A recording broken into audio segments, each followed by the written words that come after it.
చంద్రబాబు నాయుడు గారు మన ఆంధ్రప్రదేశ్ రాష్ట్రంలో ఏం జరుగుతుంది?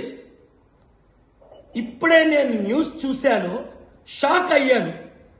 బీటెక్ స్టూడెంట్ జేమ్స్ ని తిరుపతి జిల్లా చంద్రగిరిలో నాయుడు ఎవరో గ్యాంగ్స్ రౌడీ సీటర్స్ ఎత్తికెళ్లి 2 రోజులు హోటల్లో ఉంచి చిదగబాది చంపేస్తుండగా ఎవరో కాపాడారట. ఏమైంది మీకు? మీ 50 సంవత్సరాల అనుభవం ఏమైంది? ప్రవీణ్ పగడాలది హత్యని చెప్తే యాక్సిడెంట్ గా పనికిమాల పోలీసులు సృష్టించారని కోట్ల మంది కోడై కూశారు.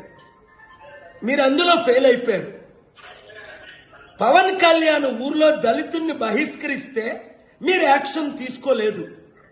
ఇప్పుడు ఇది అంటే రోజుకొక అన్యాయం, అత్యాచారం, మానభంగం జరుగుతుంటే ఒక ముఖ్యమంత్రిగా మీకు నిద్ర ఎలాగొస్తుందండి?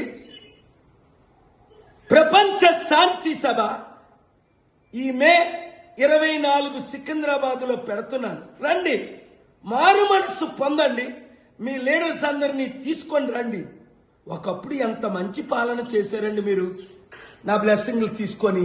అప్పుడు డీజీపీ అండి జేవి రాముడు మీరే కదా అపాయింట్ చేశారు.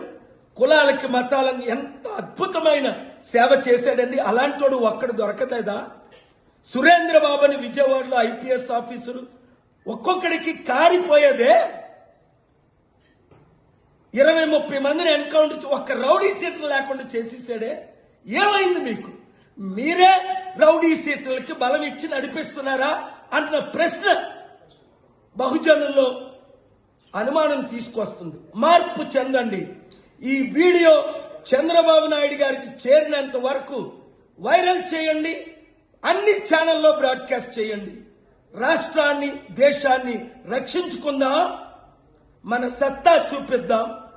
తిరుపతి కమిషనర్ పోలీస్ కి నేను వార్నింగ్ ఇస్తున్నా, అర్జెంటుగా వాళ్ళందరి మీద చర్యలు తీసుకోండి, లేదా నేను మీ మీద, డీజీపీ మీద నేను చర్యలు తీసుకుంటాను.